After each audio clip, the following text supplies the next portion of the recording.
Durasina nupe Bekakon kabdo Yonda tabe kufe Siko fala garu Maqaa abbaa kan ilmaa kan hafuura qulqulluu sadan waaqayyoo tokko amiin. Maqaa abbaa kan ilmaa kan hafuura qulqulluu sadan waaqayyoo tokko amiin. Maqaa abbaa kan ilmaa kan hafuura qulqulluu sadan waaqayyoo tokko amiin. Kabajamtootaa fi jalatamtoota hordoftoota maatii Yoordii YouTube nagaan waaqayyoo manaaf kallattii jirtanitti isiniif haa ta'u. Maqaa waaqayyootiin nagaa isin gaafadha. Akkam turtan, akkam bultan, akkam yoonaaf roo kana eegdan. Amiin waaqayyoon keenya akka badii keenya osoo nurratti hin lakkaa'in akka arjummaa saatti sa'a kanaan kan nuge maqaan waaqayyoo keenya kan kabajamee fi kan ulfaate nuuf haa ta'u. Akkasumallee immoo isa yaammanne ishiin kan biraa nafne deessuu waaqayyoo qulqulleetti dubaroomaadhaan ulfinni kabajni galanni hidhaaf haa ta'u. Akkasumallee immoo ergamoota qulqulloota raajota barsiisota akka waaqayyoon kennaa isaanii kennan hunduma isaanii ulfinni kabajni isaaniif haa ta'u. Akkasumallee immoo baga ayyaanota waggaaf jaan kabajameeluun guyyaa kabaja abbaa keenya ergamaa qulqulluu ijoollee isaanii ibiddaa itti baaseen isin ga'e walumaan nu ga'een sinin jedha obboloota kiyya. Akkasumallee immoo warroonni amantaa biraa ashamaa harka fuune jirra jirtu nagaa keessan baga nagaa taatanii baga eegamtanii isaa yeroo kana eegdanii isinin jedha obboloota gaaramoo viidiyoo baay'ee bareedaa viidiyoo gara namaa nyaatu tokkoon qabadhee dhufe. Egaa kallattumaanii gara viidiyochaatti isin dabarsaa yoo dhaggeeffanne yoo hubanne firii baay'ee akka irraa buufannu abdiin qaba warroonni afaan kana dandeessanii jedhee nan abdadhaa. Nutis immoo nama dhaggeeffate firii 60 dhibba irraa buufatu waaqayyo gooftaan labbee liidiyaadhaaf banni nuuf isaa banu isiniin jedha obboloota kiyya. Egaa ayyaana sababeeffachuudhaan qophii qopheeffanneetu jira. Qophiin kunis maal jechuun keessanii nafuu aga dhumaatti qophii keenya waliin turtii gaariin isin jedha. Akkasumas immoo warroonni anaaf maatii hin taane Yoordii YouTube'aaf maatii ta'a. Akkasumallee immoo dadhabbina koo fi cimina koo koomentii jalatti na barreessuu hin dagatinaa isiniin jedha obboloota kiyya. Irra deebiidhaanii baga geessanii baga geenye guyyaa kabajamaa abbaa keenya Gabreelidhaanii baga geessanii bakka jirrutti eegumsa sa'aatiin waliin haa ta'u. Akkasumas illee obboloota keenya biyya ormaa keessatti rakkatanii dhiphachaa jiranii waaqayyoon cinaa isaanii haa ta'u dhiphinaa fi rakkina keessa isaan haa baasu.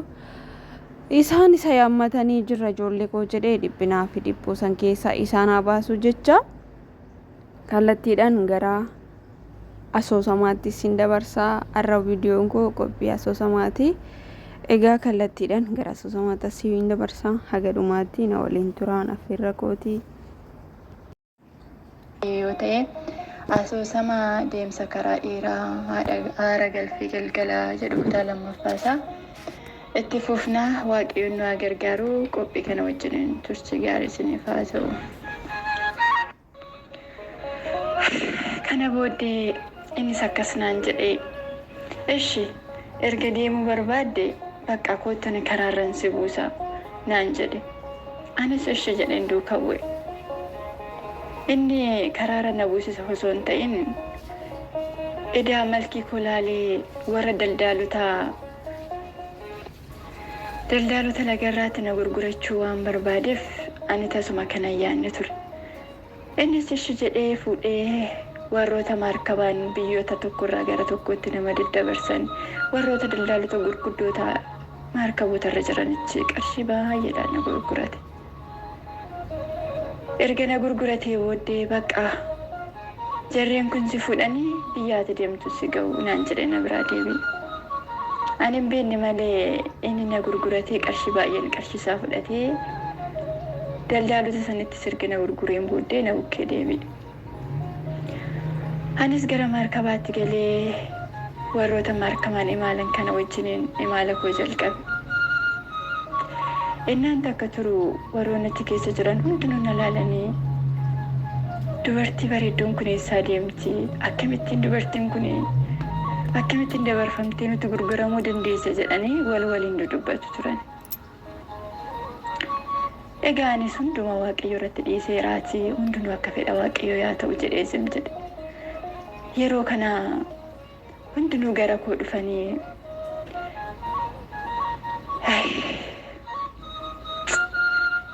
yaa waaqa koo jechaa ani keessa kootti kadhannaa gochaan sim jedhee xaxxalee gidduu isaanii ture. Isaan garuu fedha hawwii foon isaaniitiin na ilaalaa turan. Fedhan isaanii irratti raawwachuufis yaalii taasisan. Yeroo kana qilleensi jabaan ka'ee maarkabicha raase. Yeroo kana isaanis iyyanii maaltu ta'e jedhan. Ani garuu keessi koo tasgabbii qaba ture. Waa tokkos hin shakkin. Gara waaqa koo ni ilaale.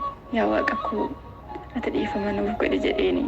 Egaa isinii yaada keessa laphee keessan keessa bulee ijjattiin na laaltanii fedha foon keessanii narratti raawwachuuf yaaddan kana yoo dhiistanu isinis nagaan gara biyya keessanii galtu.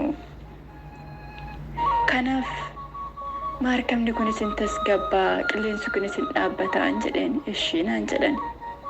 Yeroo kanas galanni waaqayyoof haa ta'u.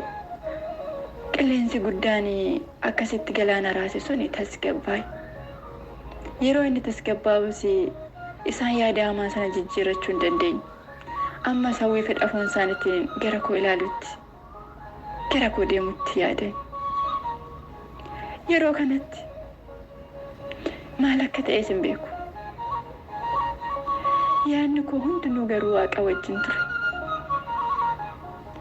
Deemsa koo hundumaa inni waan beekuuf, yaada koo fedha koo hundumaa inni waan beekuuf ani isuma irratti gateen ture. Yoon akka nama hirribaa baannanuutti ilaalu qilleensi guddaan ka'e sun unkuramni galaanaa sun maarkabni sun hundi isaatuyyuu tasgabbaa'e. Warra achi keessa jiran warroonni qarshiin na bitan daldaltoonni fedha foon isaatiin naawwan sun tokkichi garuu hin jiran turan. Anaa fi qabeenya isaanii isa maarkabarra jiru gochaatu isarratti hafe. Sana booddee waaqayyo kun galateeffadhee maarkabni sunis erga gara biyya kootitti na baasteen booddee qabeenya achi keessa jiru warqiinii fi qarshiin kan hin madaalamne ture. Egaa waa tokko yaade. Qarshii kanaa fi warqiiwwan kana qabee garamittiin deema. Eechis deemina hiyyeessota arga. Sa'aatii kanatti immoo waaqayyoon egaa waan hundumarraa na dabarse. Har'a immoo diinni koo karaa warqiitii fi karaa qarshiitiin na qoruu barbaade jedheen takkatti yaade. Waa'een biyya lafaa kun ikkoo duwwaadha. Qarshiinis warqiinis hundumti isaatuyyuu hin dhuma. Fedhi fooniin hundi isaayyuu hin darba. Anis waaqayyo kootiin akkasin jedhe yaa waaqa koo egaa kana booddee sababa dubartii ta'uu kootiin yookiis sababa malkii kiyyaatirraan kan ka'e namoonni baay'eenis akka hawwii kootiin kufan hin barbaadu. Kana booddee nama kamiyyuu taanan akka sababa kootiin gufatu hin barbaadu. Ani sankoo kana booddee hin ga'a. Asiif achi naanna'uun koos hin ga'a. Egaa kana booddee maal gochuun qaba? Uffata dheeraa uffadhee dubartummaa koo dhoksee gara biyya koo mooticha biyya kootti deemuun qaba. Qarshii fi warqii kana qabadhee gara mootichaatti deeme. Mootichi kun qarshii fi warqii kanaan hiyyeessota akka gargaaru akka fedha waaqayyootti kadhachuun qaba jedheen murteesse. Kana booddees uffata dheeraa uffadheen dubartummaa koo dhoksee dhiira fakkaadheen uffata dhiiraa tajaajiltoota mana amantaa qamasii warri dhiiraa uffatan uffadheen waan hundumaanuu dhiira fakkaadhee gara mootichaatti seene. Mootichis na argee ganaa mucaa waxxaatiin kun eessaa dhufee jedhee na simate. Kottuu ol seene yaa gurbaallanaa naan jedhee ishi jedheeni gara mootichaatti seene. Mootichi seechaa dhuftee naan jedhe. Anis mootichaan yaa mooticha ani biyya fagoorraan dhufee qarshii fi kunoo warqii kan hunda qabeen jira. Ani kana adiraasitti kennuu dhufe qarshii fi warqii kana hiyyeessota hundumaaf akka laattuuf adiraasitti kennuu dhufeen jedheeni. Mootichis yeroo kana dhaga'u baay'ee dinqisiifate. Akkas naan jedhe, ati ganaa mucaa ganaa dargaggeessadha. Sa'aatii kanatti akkamitti warqii fi qarshii kana hunda tuffattee warqii fi qarshiin kana ga'u sadarkaa umurii kee kanaan dhuftee hin barbaadu naan jettaa naan jedha. Anis mootichaan akkasin jedheen, yaa mootichaa waggaa kuma jiraadhu. Ani qarshiinii fi warqiin addunyaa kanaa anaaf dhimma hin baasanii. Ani jireenya waa'ee qarshiitii fi waa'ee warqii irratti hidhatame miti. Kanaaf amma qarshii fi warqii kana irraa fuutee hiyyeessotaaf akka laattu. Anis immoo gara fedhaanii ani barbaadee hawwii koo daandii koo ishin barbaadee akka deemuuf naaf eeyyamiin jedheen. Mootichis ishii jedhee qarshii fi warqii sana narraa fuudhe. Anis kana booddee laphee koo guutuudhaan Waaqayyo koon galateeffachaa kan waalan keessa jiraadhee Waaqa koo fadda ba'ee isaaf galateeffachaa jiraadhu barbaaddadhee gara barahaa kan waala tokkotti maali. Waaqayyo koof galanni haa ta'u. Anis isaan barbaadu, isa lubbuun koo barbaadu sana argadhee kan waala kootti galee achi keessattis Waaqayyo koon galateeffachaa jireenya koo ishee addunyaa kana tasuma dhiise waa'ee ishee gubbaa samii yaada Waaqayyo koo wajjin jireenya eegale. Waggoota baay'eedhaan booddee egaa Waaqayyoon maal dadhabaa, inni arjaadha waan ta'eef namoonni tokko innaa gara sana dhufanii, yaa Waaqa koo galanni siif haa ta'u. Yeroo isaan rakkatan waan hin arguuf Waaqa koo yennaan kadhadhee isaan gargaaru rakkina isaaniitiif furmaata argatu turan. Egaa waa'een kun biyya san hundumaa wal ga'e. Mootichis egaa waa'ee koo kana hin irraanfannee dinqisiifatee akkas jedhe, egaa gaafanii ani boqadhu mucaa koo osoo hin ta'in mucaa isa qarshii fi warqii fide natti laate sana akka mootii taasistanii muuddanii waadaa naaf galaayii jedhee hojjettoota isaa fi ijoollee isaa waadaa galchisiifate. Guyyaan inni ooltutti gaafa inni boqatutti hojjettoonni isaa bakka inni jiru hunda barbaadanii dhufanii na argatan. Akkasis naan jedhan, egaa yaa mucaan nanaa mootichi waan akkana waadaa nu galfatee jira waan ta'eef amma dhuftee akka mootii taatu saba kana kan geggeessu saba kanaaf kan ta'u mucaa kana jedhee mootichi waadaa nu galchisiifatee akka mootummaa isaa dhaaltuufis akka mootii taatee biyya bulchituuf adaraa nutti kenneera waan ta'eef egaa dammoo adaraa mootichaa tasuma intaa godhu waan ta'eef kootu mootii ta'ee naan jedhan. Egaa anis umaan dubbanne ishii jedheen faana sokke. Innaan faana sokkeen booddee egaa kunooti qabeenya mootichaas manni mootichaas isa kanadha. Warqiinis birriinis qabeenyi mootummaa masaara mootummaa isa kanadha. Asirratti moo'ii naan jedhan.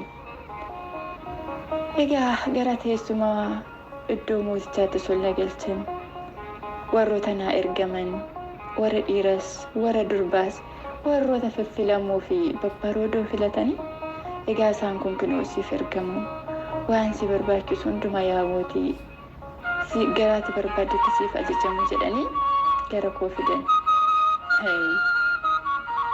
Ani hawwiin koo hawwii mootummaa biyya lafaa osoo hin ta'in hawwii foon kootii bichaa osoo hin ta'in ani hawwiin koo hawwii gubbaa samiiti, ishii mootummaa gubbaa samiiti waan ta'eef ani isa kanan barbaadu. Garuu yeroo sanatti fillafiitii dubbachuu waan hin barbaanneef sawa dubartummaa ta'uu koo dhokseefin caluma jedheen gara kutaa tokkotti seena. dubartoota waan na barbaachisu naa guutuuf naaf fidessan qabadheen gara kutaa tokkotti gale. Dubartoota saniinis akkasan jedheen. Egaa isin yaa obboloota koo mucaa dhiiraa osoo hin ta'in ani dubartiidha. Ani jireenyi koo waa'ee mootummaa isa biyya lafaa osoo hin ta'in waa'ee gubbaa samiiti. Mootummaa ta'uus hin barbaadu. Biyya bulchuus hin barbaadu. Warqii fi birriin sanaaf homaa bu'aan buusu. Kanaaf amma ani ba'eetii gara jireenya koo isa waaqayyoon eeyyametti akkan deemu, gara jireenya koo isa lubbuun koo barbaadutti akkan deemu isin akkanaaf eeyyamtanan barbaada. Egaa ani amma na beektaniirtu dubartii akka keessaniiti. Kanaaf mucaa mootummichaa sana iddoo buufadhaa jedheen dubartoota sanattis dubbadhe.